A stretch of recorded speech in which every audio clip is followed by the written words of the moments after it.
Глава 1821. Колокол небесной битвы. Хань Ли не единственный, кто это испытал. После первоначальной тревоги все другие присутствующие культиваторы также обнаружили изменения в своей магической силе. Для культиваторов стадии интеграции тела это улучшение было очень незначительным и равнялось не более чем нескольким месяцам напряженной культивации. Напротив, культиваторы стадии пространственного закаливания получили гораздо более значительный прирост магической силы, который был эквивалентен более чем 10 годам упорной культивации, что, естественно, было для них фантастической новостью. Все культиваторы интеграции тела были весьма сбиты с толку этим происшествием и немедленно повернулись к гигантскому колоколу, не моргая. На их лицах промелькнули такие выражения, как жадность и экстаз, и казалось, что они не хотели ничего лучше, чем броситься на платформу и забрать себе сокровища. Один только перезвон этого колокола мог увеличить базу культивации, разве это было неудивительно? Использование сокровища, казалось, вызвало значительную негативную реакцию, которая оставила зеленокожего человека оболочкой его прежнего «я», но даже в этом случае это определенно было высшим сокровищем, бросающим вызов естественному порядку.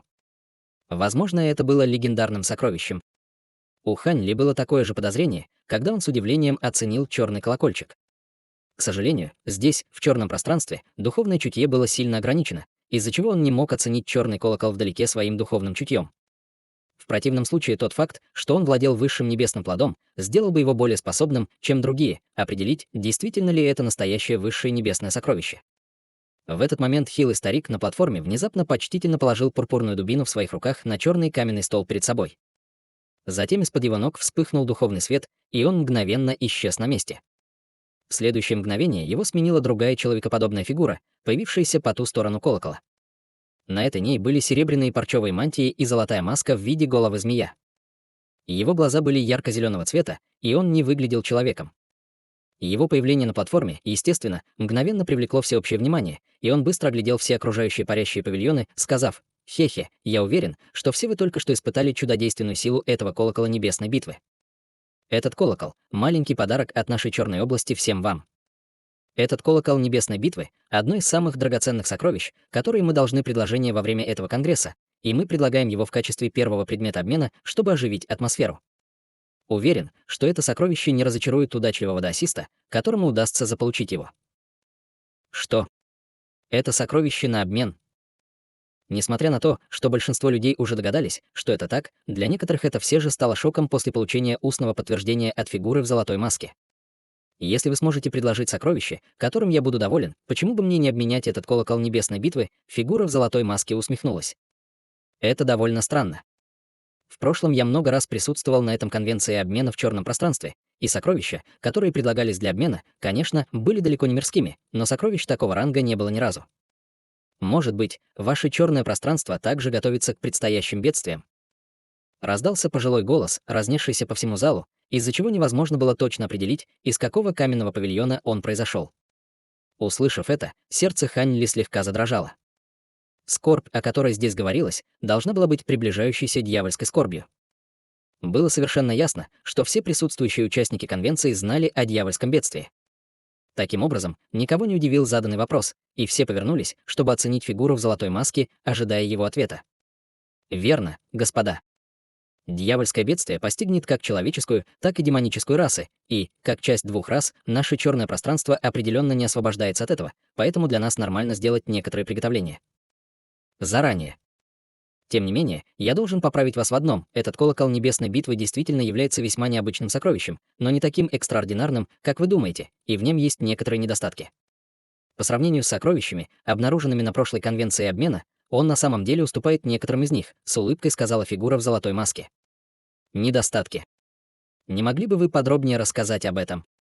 Разве это не высшее небесное сокровище? Из другого каменного павильона раздался холодный голос с оттенком разочарования. Высшее небесное сокровище. Хе-хе, вы слишком высокого мнения о нашем черном пространстве. Хотя мы довольно могущественные, мы никак не сможем заполучить такое сокровище. Только монархи или даже два культиватора Великого Вознесения в наших двух расах будут обладать высшими небесными сокровищами. Даже если такое сокровище попадет в руки наших двух рас, это навлечет на нас катастрофу. Вы забыли, как чужеземные расы напали на город высшего неба несколько веков назад? Многозначительно сказала фигура в золотой маске. Он намеренно выразился несколько двусмысленно в своих словах, но многие из присутствующих, практикующих по интеграции тела, ясно осознавали, о чем он имел в виду. Фигура в золотой маске на мгновение остановилась, а затем продолжила. Однако, поскольку наше черное пространство готово предложить этот колокол небесной битвы на обмен, мы, естественно, обязаны раскрыть всем происхождение этого сокровища. Он действительно обладает некоторыми невероятными способностями, сродни способностям высших небесных сокровищ. Сокровище было обнаружено в секретном регионе на территории вымершей чужеземной расы, и оно было сильно повреждено, когда мы его нашли, так что оно далеко не так мощно, как могло бы быть. Согласно текстовым аннотациям, найденным в этой секретной области, это сокровище должно быть частью пары сокровищ, которые состоят из самых могущественных сокровищ этой вымершей расы. Помимо этого колокола небесной битвы, есть еще и молот небесного сотрясения, и оба они должны использоваться вместе. К сожалению, мы обыскали всю эту секретную область, но не смогли найти этот молоток небесного сотрясения. Таким образом, мы могли только заказать у мастера изготовления инструментов копию молота с использованием драгоценных материалов, таких как глубоководная фиолетовая медь, и этот процесс потребовал огромного количества времени и ресурсов. Эта копия не имела особого успеха и может достичь только 10% эффекта, что оригинальное сокровище было способно самое большее. Что касается ремонта колокола небесной битвы, для этого потребовались бы чрезвычайно особые материалы, которые нельзя найти в этом мире, поэтому мы могли оставить его только в его нынешнем виде. В противном случае, если бы у нас был полный колокол небесной битвы и оригинальный молот небесного сотрясения, сила двух сокровищ не была бы намного хуже, даже по сравнению с высшим небесным сокровищем. Конечно, если бы мы были в состоянии для этого, мы не сможем вынести это сокровище в качестве первого предмета для обмена во время этого конгресса. В этот момент неожиданно раздался равнодушный женский голос. Меня действительно не волнует, является ли этот колокол высшим небесным сокровищем или нет, я просто хочу знать его точные способности и недостатки. Конечно, я только что подобрался к этому. Я уверен, что все вы уже испытали способность этого колокола увеличивать магическую силу. Однако эта способность эффективна только для культиваторов на стадии божественной трансформации божества или выше. Он может усилить магическую силу культиватора стадии божественной трансформации на степень, эквивалентную 30 годам упорной культивации, которая сокращается примерно до 10 лет для культиваторов стадии пространственного закаливания. А для других даосистов на стадии интеграции тела эффект весьма минимален. Колокол работает только 3 раза для каждого человека. После этого, сколько бы звонов этого колокола человек не слушал, эффекта не будет. Вдобавок ко всему, если количество людей, слушающих перезвон колокола в единственном случае, превышает определенный порог, эффект увеличения магической силы будет значительно затруднен. По мере того, как фигура в золотой маске продолжала свое вступление, палящие взгляды в глазах у всех значительно исчезли. Большинство людей качали головами и оставляли то, что они считали безнадежным делом. Не только это, но и не любой культиватор может заставить этот колокол звенеть. Необходимо выбрать воина закаливания тела, и он должен достичь определенного уровня мастерства в чужеземном искусстве культивации, которое мы получили в той же секретной области. Тот факт, что этот колокол небесной битвы поврежден, тот, кто ударит в колокол, получит ответную реакцию от силы законов в этом сокровище, истощая их истинную сущность и приводя к их смерти вскоре после этого. Следовательно, если вы хотите использовать этот колокол, вы должны вырастить группу специализированных воинов закаливания тела, которые готовы умереть по этой причине, что может быть довольно неприятным. Однако, если его использовать надлежащим образом, этот колокол небесной битвы все еще может быть весьма полезным, особенно тем, кто состоит в больших семьях или сектах. Фигура в золотой маске, наконец, завершила свое представление. Услышав все это, Хань Ли слегка нахмурился и вернулся на свое место. Было совершенно ясно, что этот колокол небесной битвы не принесет ему особой пользы. Напротив, его скорее интересовало искусство культивации чужеземных рас, о котором упоминал мужчина в золотой маске. Как и Хань Ли, многие из присутствующих людей тоже потеряли интерес к этому сокровищу после того, как услышали это длинное вступление. Весь зал некоторое время молчал, прежде чем кто-то наконец спросил, что бы вы хотели за это сокровище? Я уверен, что обычные предметы не смогут привлечь внимание вашего черного пространства. Хе-хе, не обязательно. Я назову несколько вещей, на которые я готов обменять это сокровище, и если у кого-то из вас есть один из этих предметов, и вы готовы предложить его для обмена, это сокровище ваше. Если у вас есть любой из этих предметов, то мы готовы обменять это сокровище на высокоранговые духовные камни или тысячелетние духовные растения, но это, естественно, потребует невообразимой суммы, сказал фигура в золотой маске, и все были очень удивлены, услышав это. Вы серьезно? Та же неизвестная женщина-культиватор, похоже, очень заинтересовалась этим колоколом небесной битвы, и она была очень взволнована, услышав это. Конечно, я бы не стал шутить по такому поводу. Вдобавок к этому, в нашем черном пространстве, естественно, есть больше предметов, которые мы хотели бы предложить для обмена, чем только этот колокол небесной битвы. Вот список предметов, которые мы ищем в обмен на наше сокровище. Говоря это, мужчина в золотой маске перевернул руку, обнажая белый нефритовый комбинезон. Сразу после этого вспыхнул духовный свет, и столб белого света вырвался из нефрита, растворившись в серии древних серебряных знаков в воздухе. Эти персонажи изображали названия более 100 видов предметов. Более 3 килограммов земляных кристаллов, 30-футовая снежная древесина, зеленые кровавые плоды, которым более 100 тысяч лет. Хань Ли посмотрел на список предметов и был весьма ошеломлен увиденным.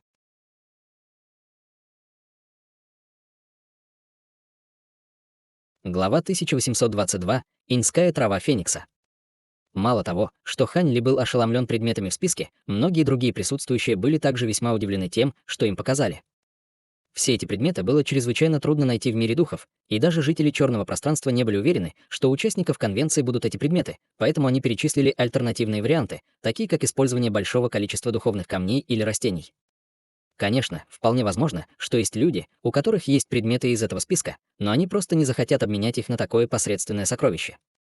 В конце концов, этот колокол небесной битвы будет полезен только тем, кто был частью больших держав. Хань Ли сел в свой стул и задумчиво посмотрел на список пунктов. «У меня нет куска снежной древесины в 30 футов, но у меня есть кусок в 10 футов, смогу ли я восполнить остальное духовными камнями?» Спросила та же женщина. Было совершенно ясно, что она действительно хотела это сокровище. Боюсь, что нет. Размер снежной духовной древесины очень важен для нас, и мы не сможем его использовать, даже если он всего на дюйм короче, без колебаний ответил человек в золотой маске. Это довольно обидно. Я действительно хочу этот колокол небесной битвы, но мне придется отказаться от него, вздохнула женщина, прежде чем замолчать. Если у меня нет ничего из этого списка, могу ли я предложить обмен на другие предметы? Совершенно безэмоциональный голос раздался из каменного павильона в укромном уголке зала. Теоретически да, но мы возьмем только те материалы, которые нам нужны, и они должны быть такого же ранга, как и те, которые мы перечислили, с улыбкой ответил мужчина в золотой маске. Человек, который говорил, казалось, немного помедлил, а затем заговорил снова. В таком случае, взгляни на это и скажи мне, что ты думаешь. Как только его голос затих, из каменного павильона раздался приятный крик журавля, и из павильона вылетел белоснежный журавль с черным деревянным ящиком в клюве. Одним взмахом крыльев он грациозно достиг барьера белого света, а затем прошел через него без каких-либо препятствий, по-видимому, потому, что фигура в золотой маске сделала что-то, чтобы дать ему пройти. Фигура в золотой маске подняла руку, и журавль тут же открыл пасть, выпустив деревянный ящик и позволив ему влететь в руки человека. После этого журавль продолжал кружить в воздухе над каменной платформой, воздерживаясь от приземления, но и не проявляя намерения сразу вернуться. Тем временем человек в золотой маске уже открыл черный деревянный ящик, и из него вспыхнула вспышка зеленого света.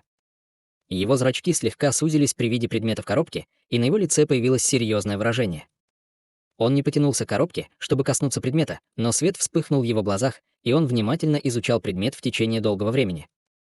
Владелец белого журавля знал, что предмет тщательно оценивается, и терпеливо ждал приказа. Всем присутствующим было естественно любопытно узнать, что находится внутри деревянного ящика, и они тоже ждали ответа. Если этот предмет не удовлетворит человека в золотой маске, у них все еще будут шансы заполучить этот колокол небесной битвы. Через некоторое время свет в глазах человека в золотой маске, наконец, погас, и он тяжело вздохнул. «Вас не устраивает этот предмет, господин даосист?» Похоже, владелец журавля опешил.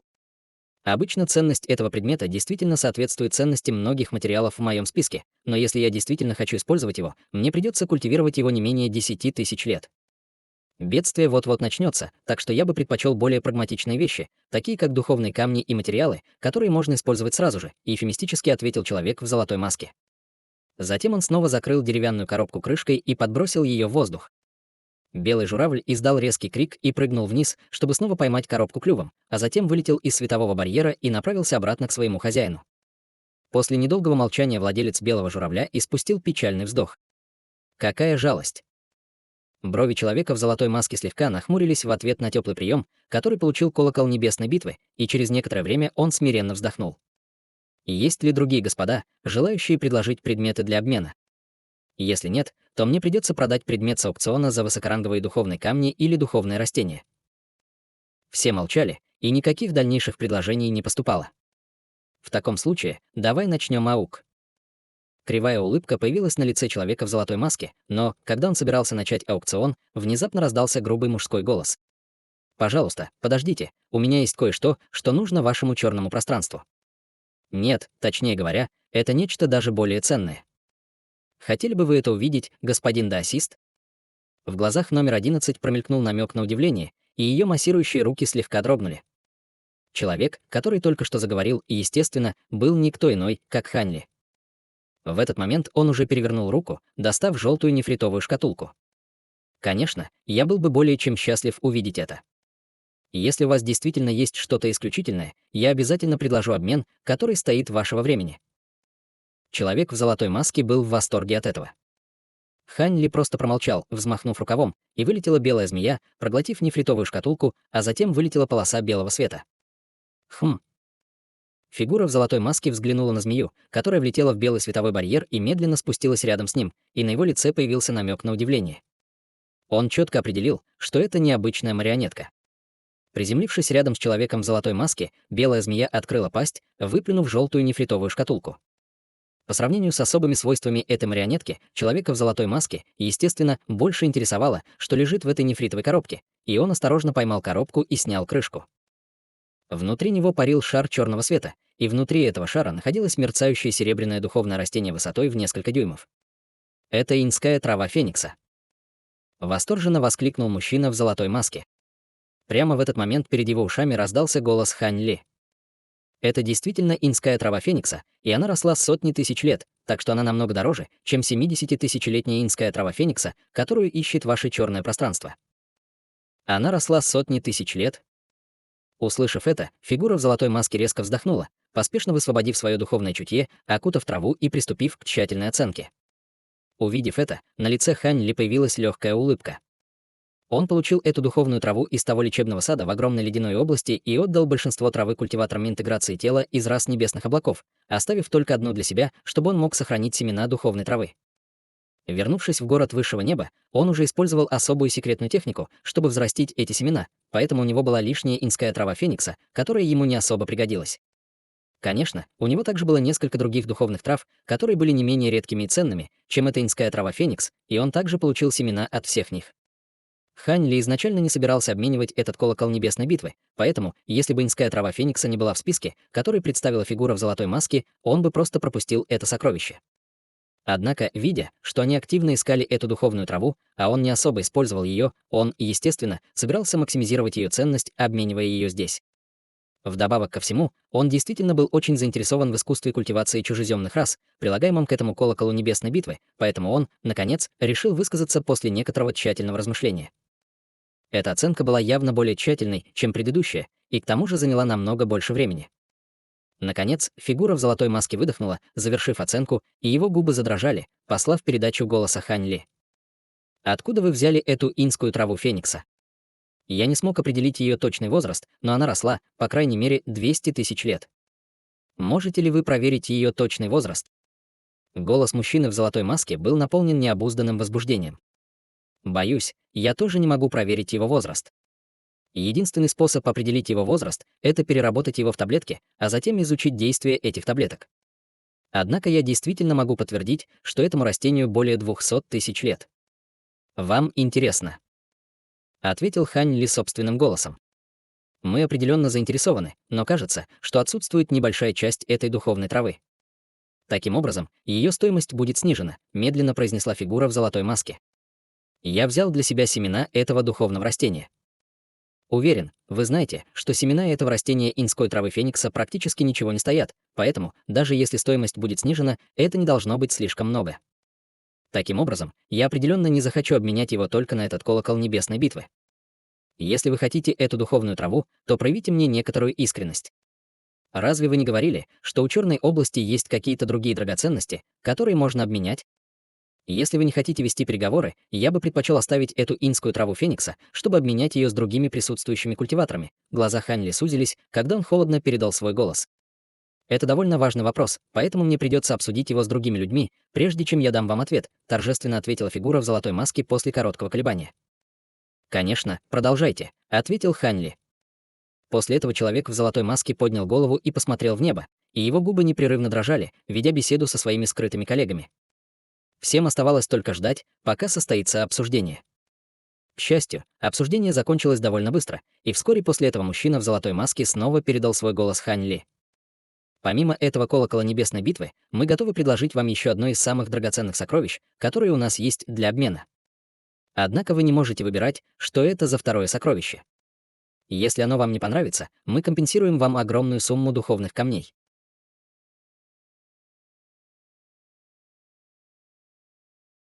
Глава 1823. Предмет в мешочке.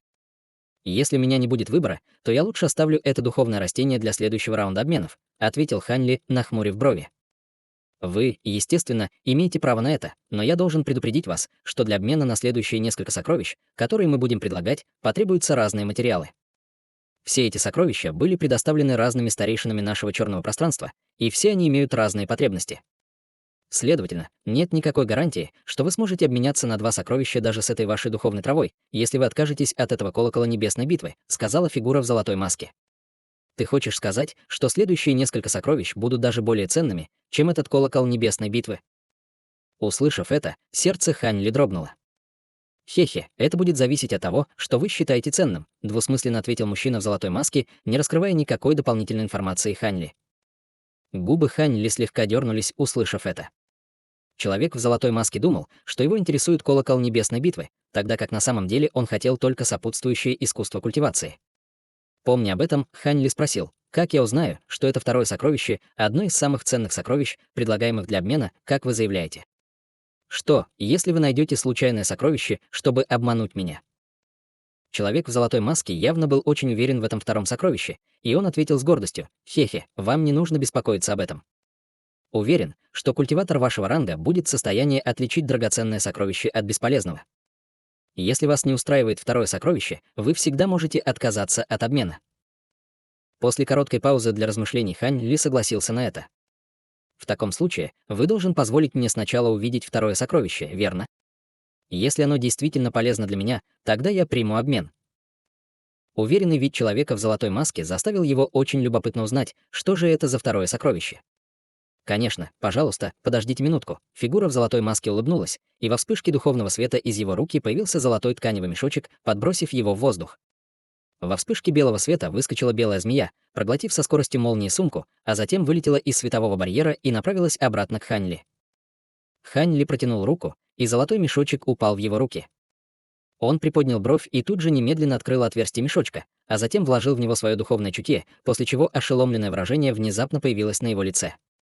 Как только он открыл сумку, вспыхнул яркий лазурный свет, сопровождаемый взрывом жужжания. Сразу после этого что-то попыталось вылететь из мешочка, и Хань Ли немедленно зажал рукой отверстие мешочка, запечатывая его во вспышке золотого духовного света. Лазурный свет и странное жужжание исчезли после этой вспышки золотого света. Что это означает? Хань Ли долго тупо смотрел на сумку и резко повернулся к человеку в золотой маске, снова передав ему свой голос. «Я предлагаю этот предмет и колокол небесной битвы в обмен на вашу инскую траву феникса», ответила фигура в золотой маске с уверенной улыбкой. Если бы этот предмет был полностью переработан, то он, естественно, был бы необыкновенным сокровищем, но вы пытаетесь обменять на мою инскую траву феникса какой-то зародыш? Вы точно проницательный бизнесмен». Хань Ли холодно хмыкнул. «Как вы думаете, мы бы предложили этот предмет, если бы он был полностью доработан? В таком случае, даже без колокола небесной битвы, один только этот предмет будет стоить 7 или 8 инских трав феникса того же возраста», серьезным тоном сказал мужчина в золотой маске. «Это правда. Этот предмет действительно был бы незаменим для любого культиватора после того, как он будет полностью доработан. Однако зародыш по-прежнему зародыш. Кто знает, стоит ли обменивать такое драгоценное духовное растение на то, что будет совершенно бесполезно во время грядущих дьявольских бедствий». Хань Ли вздохнул после короткой паузы. «Хе-хе, это зависит от вашей удачи, господин даосист. Если вы сможете пережить дьявольское бедствие, а затем найти способ доработать этот предмет, вы заработаете себе исключительный актив. По правде говоря, это нечто, что дорабатывал один из старейшин черного пространства, и он только решил предложить его для обмена, так как знал, что он не сможет полностью доработать его», правдиво показал человек в золотой маске. Хань Ли погладил подбородок и погрузился в безмолвное размышление. Предмет в сумке был легендарным сокровищем среди рас людей и демонов, и после успешной доработки мог значительно помочь культиватору в культивации. Стоит сказать, что только крошечная горстка людей обладала этим типом сокровищ во всех двух расах. В настоящее время это был лишь зародыш сокровища, но если бы не неминуемое дьявольское бедствие, Хань Ли почти без колебаний обменял бы его на свою инскую траву феникса, не говоря уже о том, что колокол небесной битвы также был добавлен в сделку. Однако это сокровище было духовным предметом, рожденным с неба и земли. Мало того, что сформировать его зародыш было чрезвычайно сложно, завершение его доработки было практически невыполнимой задачей. В противном случае такое ценное сокровище не было бы такой редкостью среди двух рас. Даже в этом случае чудесные эффекты этого сокровища в его полностью очищенной форме все еще представляли соблазнительную перспективу для Хань Ли, и неудивительно, что человек в золотой маске был настолько уверен, что согласится на этот обмен. В то же время это также показало, насколько он был полон решимости заполучить эту иньскую траву феникса. Благодаря взаимодействию между Хань Ли и человеком в золотой маске, другие люди в соседних каменных павильонах также пришли к выводу, что этот обмен вполне может быть успешным. Таким образом, многие люди, естественно, интересовались, что было в нефритовой коробке, которую предложил Хань Ли, и что было в тканевом мешочке, который мужчина в золотой маске предложил взамен. Однако из-за сильных ограничений духовного чутья в этом месте они, естественно, не могли установить ни одну из этих деталей. Хорошо, я согласен на этот обмен. Хань Ли официально согласился после короткого размышления. Вы определенно приняли правильное решение, господин даосист, сказал мужчина в золотой маске с приподнятым взглядом. Затем он взмахнул рукавом в сторону колокола небесной битвы, чтобы послать к нему вспышку золотого света, и гигантский колокол быстро уменьшился до размера человеческой ладони в мгновение ока и завис в воздухе внутри золотого света. Пурпурная дубинка также уменьшилась до толщины пальца и втянулась в его руку полоской пурпурного света. В остальном процесс был очень простым. Человек в золотой маске поместил эти два предмета в деревянный ящик, сделав печать заклинания, и гигантская черная ворона внезапно появилась в воздухе над платформой. Ворона поймала черный ящик клювом, передав его Хань Ли, а фигура в золотой маске осторожно убрала нефритовую коробку с иньской травой феникса. Хань Ли также спрятал колокол небесной битвы и золотой мешочек, прежде чем откинуться на сиденье и снова закрыть глаза. Таким образом, обмен завершился. Номер 11 немедленно возобновил ее легкий массаж. Хорошо, первое сокровище было успешно обменено. Сейчас я принесу некоторые материалы для улучшения инструментов и таблеток, которые чрезвычайно редки во внешнем мире. Уверен, что они вызовут интерес у многих присутствующих даосистов. Эти материалы не очень ценные, но все они очень практичные, и их остро не хватает. Из-за огромного количества этих материалов мы будем обменивать их 3 отдельными партиями. Пожалуйста, обратите внимание, теперь будет отображаться новый список предметов, которые мы ищем в обмен на эти материалы. Если несколько человек решат предоставить одну партию материалов, то я сам решу, какой обмен более выгоден для нашего черного пространства, объявил человек в золотой маске. В то же время в его руках появились 2 нефритовые пластинки, и он в унисон помахал ими в воздухе. Парящие в воздухе древние персонажи начали меняться, некоторые из оригинальных предметов исчезли, в то время как в список было добавлено много новых предметов. В то же время рядом с существующим появился еще один световой экран, на котором отображались 3 партии материалов, которые черное пространство предлагало для обмена, а их количество было ошеломляющим. Было совершенно ясно, что эти материалы пользовались огромной популярностью, и как только они были выставлены, многие сразу же начали предлагать обмены, и тишина в зале сразу же зажглась. Хань Ли теперь просто наблюдал и не выказывал никакого намерения делать какие-либо предложения. 3 партии материалов были быстро обменены, и следующий предмет, который представил мужчина в золотой маске, стал для Хань Ли большим сюрпризом. Это была группа из 7 восхитительно красивых человеческих женщин, каждая из которых находилась на стадии заложения основ или выше, и у всех была особая конституция, которая делала их чрезвычайно жизнеспособными партнерами для парной культивации. Все они были довольно молоды, и требовалось лишь минимальное воспитание, чтобы превратить их в исключительных наложниц или партнерш для парной культивации, поэтому, естественно, к ним также проявился большой интерес. После долгого соревнования таинственный человек в пурпурной мантии получил взамен этот предмет аукциона на пласт легкого железа. После этого черное пространство принесло на обмен свое второе главное сокровище — своеобразный старинный желтый флаг. Это было чрезвычайно могущественное сокровище, оставленное фигурой еще в те времена, когда человечество впервые обосновалось в мире духов. Даже по сей день эта могучая фигура была широко известна, и стоит сказать, что это сокровище обладает необычайной силой. Вдобавок ко всему, он был очень универсальным и мог использоваться как ядро суперсистемы или просто как оружие против врагов в бою. Эти сокровища соблазнили даже Хань Ли, но, к сожалению, человек в золотой маске представил в обмен на этот предмет список из 3 других сокровищ, каждое из которых было не менее ценно, чем этот флаг, и это, естественно, оказалось важным препятствием для тех, кто интересовался сокровищами. По совпадению, у одного из присутствующих действительно было одно из 3 оговоренных сокровищ, и он получил не только желтый флаг после некоторого обмена, а они также получили дополнительную большую сумму духовных камней взамен. Это был таинственный человек, окутанный облаком кровавого тумана, и Хань Ли невольно повернулся к нему с заинтригованным выражением лица.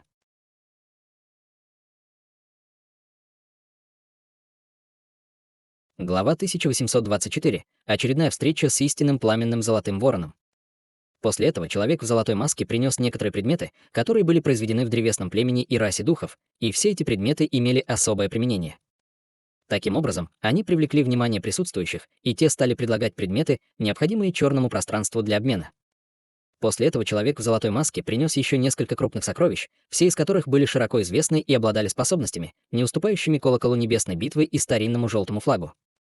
Кроме того, эти сокровища обладали либо удивительными защитными способностями, либо экстраординарными наступательными способностями, поэтому они были намного более прагматичными, чем два вышеупомянутых сокровища, и они определенно обеспечивали фантастический ярлык для повышения своих способностей. Таким образом, весь зал был почти обезумел, сражаясь за эти сокровища. Последним сокровищем был разделяющий море веер, который находился немного выше середины стаи в хаотического свитка тысячи духовных сокровищ. Говорят, что он мог перемещать горы и разделять океаны, обладая невообразимо огромной силой.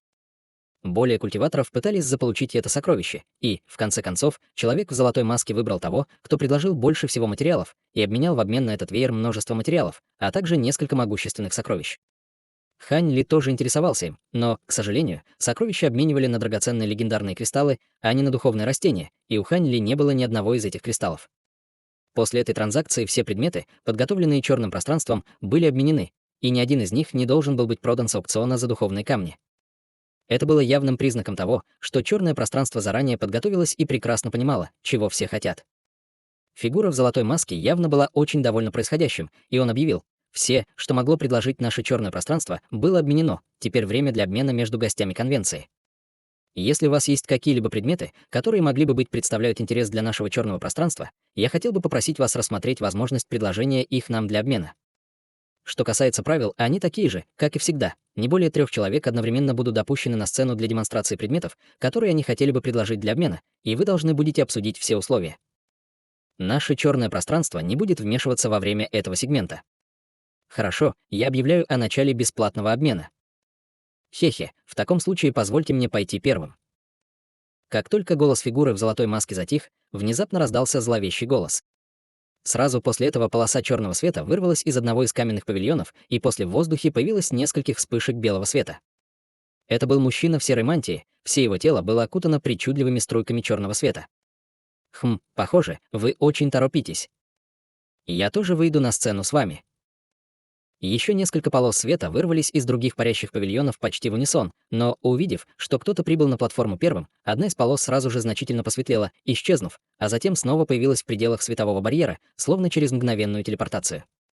Это была элегантная фигура, окутанная слоем пятицветного света. Это была та самая женщина-культиватор. Резкий крик раздался из другой полосы света, и он слегка расплылся, удвоив скорость, достигнув каменной платформы, опередив своих соперников. Намек удивления появился на лице Хань Ли, когда он увидел этого третьего человека, у которого была чрезвычайно необычная фигура. Он был около 10 футов в высоту и примерно столько же футов в ширину, напоминал массивную фрикадельку, стоявшую на платформе. Однако на этой фрикадельке была голова обычного мужчины, на которой в настоящее время было выгравировано озабоченное выражение лица, и она была совершенно неприкрытой. Все остальные были слишком медленными, и их отразил белый световой барьер, не позволяющий им спуститься на платформу. «Пожалуйста, вернитесь пока, друзья». «Вы можете вернуться в следующем раунде», — сказал мужчина в золотой маске, сложив кулак в вежливом приветствии. Людям за световым барьером, естественно, не хотелось уходить, но они могли уйти только недовольно. Человек в серой мантии, спустившийся на платформу, первым испустил радостный смех. Разумеется, возможность представить свои изделия в первом туре было большой привилегией. В противном случае, если бы что-то, что им было нужно, было взято кем-то еще до того, как они вышли на сцену, это, естественно, привело бы их в ярость. Мужчина в золотой маске взглянул на человеческую фрикадельку, усмехнувшись. «Я рад, что вы снова пришли участвовать в нашей конвенции обмена, брат Чжу. Упущение того сокровища во время последнего конгресса все еще преследует вас по сей день. У нас обоих была сотня разделяющих бус, но мой явно был более высокого ранга. Если бы он не вышел на сцену раньше меня, как бы сокровище оказалось в его руках? Это заставляет меня торчать, как больной палец, как бы я ни пытался замаскироваться, но у меня почти нет выбора», — вздохнула фрикаделька, и беспокойство в его глазах усилилось еще больше. «Хе-хе, ваше искусство культивации широко известно с древних времен. Возможно, вы не сможете манипулировать своим телом так, как вам нравится, но бесчисленное количество людей с радостью согласились бы с этим недостатком из-за ваших огромных способностей. Эта фрикаделька казалась довольно важной и могущественной фигурой, о чем свидетельствует тот факт, что человек в золотой маске разговаривал с ним чрезвычайно вежливо. «Хе-хе, я знаю, что вы говорите это только для того, чтобы я почувствовал себя лучше, но, тем не менее, мое настроение не улучшилось. Я надеюсь, что смогу получить достойные награды во время этого обмена». Несмотря на свои слова, фрикаделька по-прежнему выглядела без энтузиазма. Мужчина в золотой маске улыбнулся и сделал 10 шагов назад, молча остановившись на углу золотой формации. Человек в сером, очевидно, также весьма настороженно относился к этой фрикадельке, и после короткой паузы он сложил кулак в знак приветствия и сказал: «Раз брат Чжу так жаждет подарить свое сокровище, я был бы счастлив выступить вам первым». Женщина-культиватор, окутанная пятицветным светом, ничего не сказала, но также кивнула, принимая это решение. «В таком случае, друзья, примите мою благодарность». Фрикаделька вернула приветствие мужчине в серой мантии, а затем резко похлопала себе по животу и закрыла рот, выпустив мерцающий белый пузырек, приземлившийся на его руке. «Здесь есть 3 шара истинного пламенного золотого ворона, и я обменяю их только на золотую костяную зоисию или тысячелетнюю траву фальшивого меридиана, с обменом по одному огненному шару на каждое духовное растение», — объявила фрикаделька. Истинный пламенный золотой ворон. Это правда. Как вам удалось заполучить такое истинное духовное пламя? Если он предлагает их, то пламя, скорее всего, настоящее. Сказав это, я весьма удивлен, что он готов расстаться с таким пламенем. Объявление немедленно вызвало ажиотаж во всем зале, и после краткого удивления Хань Ли погладил себя по подбородку, и на его лице появилось задумчивое выражение.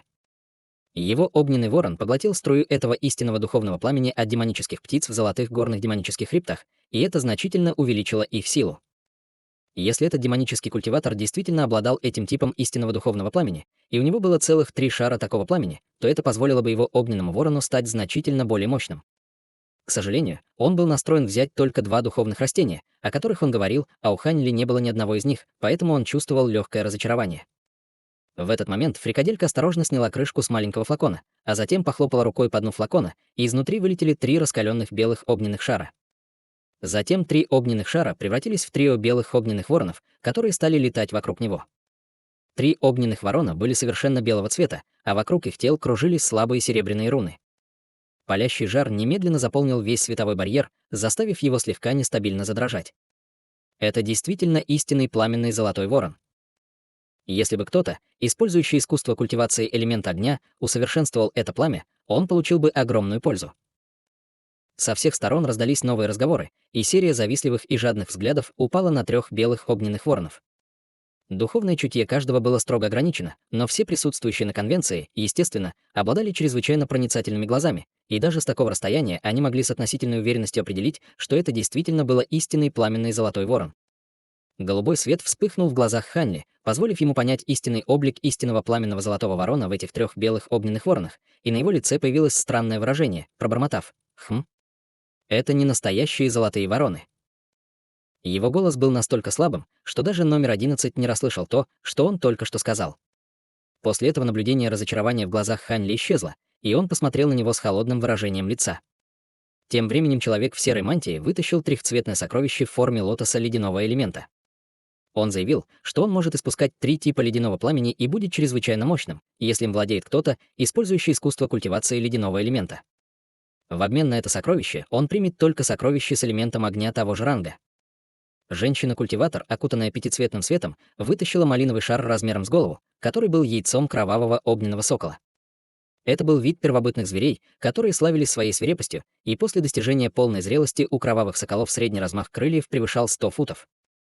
Вдобавок к этому, они были знатоками способностей, которые имели чрезвычайно редкий элемент крови, и, в зависимости от того, какие врожденные способности они развили, они потенциально могли в конечном итоге достичь стадии пространственного закаливания или даже силы ранней стадии интеграции тела. Женщина объявила, что вытащила это яйцо из гнезда, принадлежащего паре кровавых огненных соколов стадии интеграции тела, и она была готова только принять за него духовное сокровище. Эти 2 предмета, естественно, вызвали большой интерес у тех, кто использовал искусство культивации ледяного элемента, и у тех, кто имел большой опыт приручения духовных зверей. Спустя несколько мгновений кто-то начал предлагать сокровища в обмен на эти 2 предмета. Что касается 2 предметов, запрошенных фрикаделькой, они явно были чрезвычайно ценными, и хотя было много людей, заинтересованных в его истинном пламенном золотом вороне, никто не предлагал духовные растения, которые он просил. Мужчина в серой мантии и предметы женщины были обменены на удовлетворительные предметы, и обеспокоенный взгляд фрикадельки только усилился, увидев это. Спустя короткое время никто все еще не предлагал обмен на его пламя, и он тяжело вздохнул, убрав 3 воронов, а затем полетел обратно в свой каменный павильон, решив отказаться от этого обмена. Его решение, естественно, вызвало много интриги у наблюдающих за конвенцией. Однако вскоре всеобщее внимание было обращено на следующих 3 культиваторов, которые вылетели на платформу.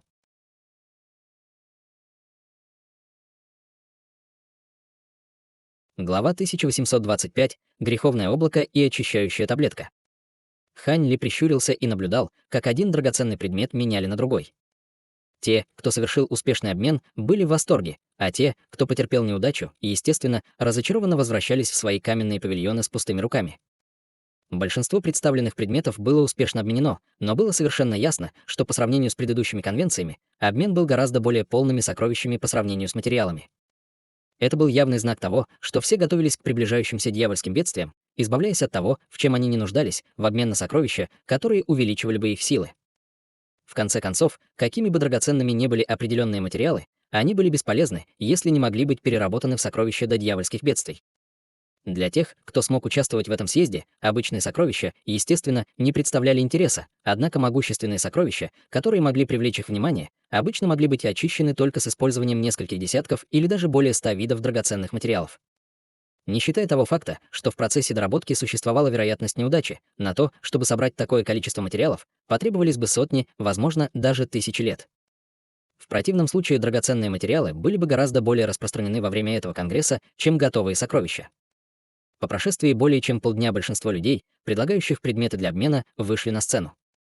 Хань Ли был очень соблазнен множеством представленных могущественных сокровищ, но все эти люди требовали взамен другие сокровища того же ранга, поэтому он мог только упустить эту возможность. Однако это не означало, что весь этот процесс оказался для него совершенно бесплодным.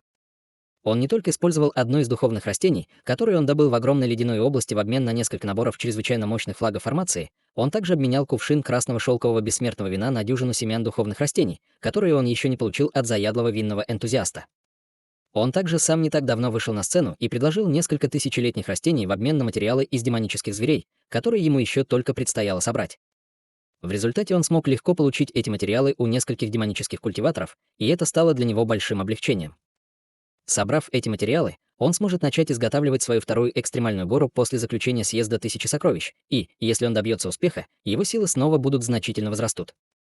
Как только Хань Ли откинулся на спинку стула, думая, что остальная часть съезда не будет иметь к нему никакого отношения, человек, окутанный слоем плотной черной ци, вылетел на сцену и медленно вытащил черную круглую чашу из своего рукава. Это греховное облако, проявленное из 10 миллионов душ зверей. Я могу гарантировать, что все использованные души принадлежали свирепым зверям, а 100 тысяч из них принадлежали низкоранговым демоническим зверям.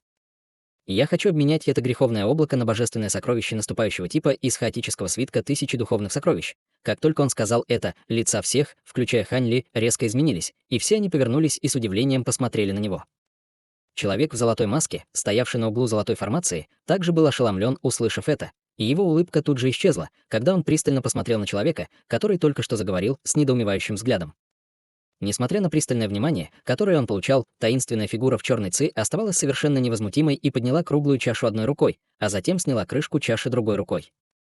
Сразу же раздался ужасный вой, и изнутри чаши вырвались угольно-черные темные тучи. Темные тучи разошлись и покрыли площадь в несколько акров.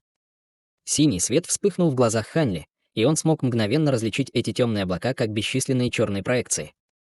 Среди них были знакомые звериные фигуры, такие как волки, тигры и львы, а также некоторые странные виды зверей, которых он никогда раньше не видел. Все эти чудовищные проекции постоянно трансформировались и рвали друг друга. Иногда их тела превращались в ничто, а иногда они снова появлялись в своих первоначальных формах.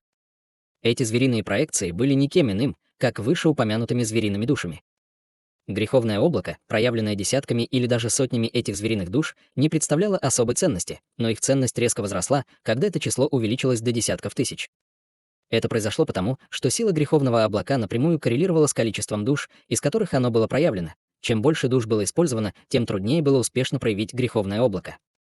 Грешное облако, проявленное из более чем 100 тысяч душ, будет чрезвычайно заманчиво для тех, кто использует искусство культивации дьявольского даа, а одного, проявленного из более чем 100 тысяч душ, будет достаточно, чтобы довести даже культиваторов дьявольского даа стадии интеграции тела до безумия. Что касается греховных облаков, проявленных из более чем 10 миллионов душ, их, похоже, было не так много даже за всю историю двух рас. Излишне говорить, что улучшения, которые оно принесет тем, кто использует соответствующие навыки культивации, будут почти невообразимыми, независимо от того, использовалось ли это греховное облако для культивации или в качестве материала для очистки призрачного сокровища. Однако, если отбросить тот факт, что очень немногие люди знали о методе проявления греховного облака такого ранга, просто задача собрать 10 миллионов душ была практически невыполнимой. В конце концов, убийство 10 миллионов живых существ приведет к такой жестокой ответной реакции ЦИ, что даже культиватор интеграции тела не сможет противостоять ей в одиночку. Из-за отвратительной природы процесса, необходимого для проявления греховных облаков, обработка таких сокровищ была строго запрещена в двух расах с древних времен, и стоит сказать, что всякий раз, когда появлялось греховное облако, состоящее из более чем 10 тысяч душ, происходили небесные явления. Явления, вызванные греховными облаками, проявленными более чем 1 миллион душ, было бы еще труднее скрыть от глаз общественности, а такие предметы существовали почти только в мифах и легендах. Таким образом, это греховное облако, которое, как утверждал этот человек, было проявлено из 10 миллионов звериных душ, было, естественно, довольно удивительной идеей. Если бы этот предмет был обнаружен во внешнем мире, все, скорее всего, уже начали бы бороться за него. 10 миллионов звериных душ? Это правда. Что-то не похоже, раздался сухой голос с оттенком удивления и скептицизма. Это потому, что я освободил только 1% всех звериных душ в этом греховном облаке. Если бы я освободил их всех сразу, в этом крошечном зале не хватило бы места. Однако любой желающий может прийти и сам убедиться, сколько здесь звериных душ, неторопливо сказал человек на платформе. В обмен нужно атакующее сокровище из хаотического свитка 1000 божественных сокровищ. Не слишком ли много вы хотите? Как насчет этого? «Я дам вам 2, нет, 3 высокоранговых духовных сокровища в обмен на греховное облако», настойчиво сказал кто-то. «Я не приму ничего другого, кроме атакующего духовного божественного сокровищ», без колебаний отказался человек в черной ци. Не спешите с принятием решений. Как насчет того, чтобы сначала взглянуть на то, что я предлагаю? В этот момент внезапно раздался еще один пожилой голос, после чего полоса малинового света вырвалась на платформу. Высокая и тонкая фигура, окутанная слоем малинового света, а затем появилась над барьером белого света и бросилась вперед нефритовый флакон. Нефритовый флакон беспрепятственно прошел через световой барьер, и фигура внутри черной ци уловила его с некоторым неохотным движением. Он снял крышку с флакона и заглянул внутрь, и тут же вздрогнул, как будто его ударила молния. Как насчет этого?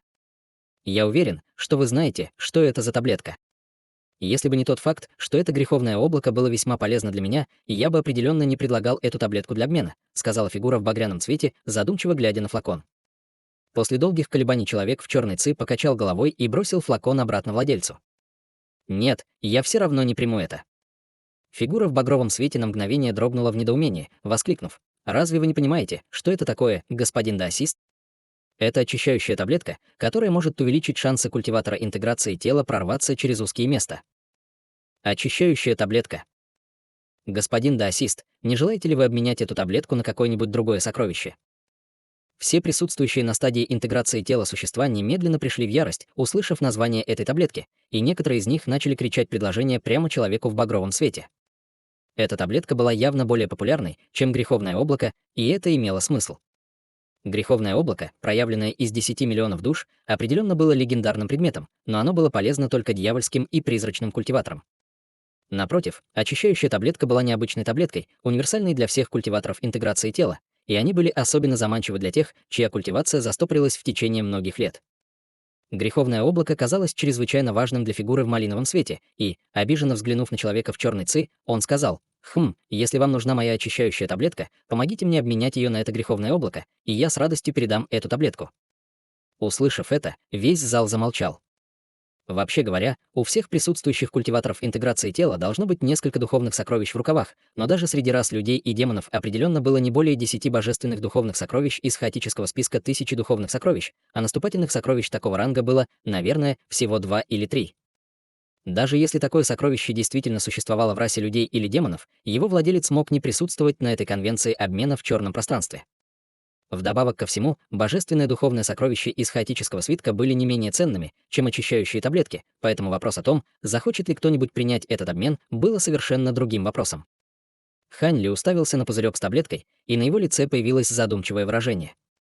Видя, что никто не принял это предложение обмена по прошествии столь длительного времени, фигура в черной ци знала, что у такой торговли нет шансов. Таким образом, он слегка разочарованно покачал головой, а затем сделал печать заклинания рукой, убрав черное облако и собираясь покинуть платформу. «Подождите, господин даосист». Фигура в малиновом свете немедленно бросилась к фигуре в черной ци, преградив ему дорогу. «Что это значит? Вы пытаетесь заставить меня обменять?» Человек в черной ци тут же вспыхнул от ярости, и ледяная аура вырвалась из его тела.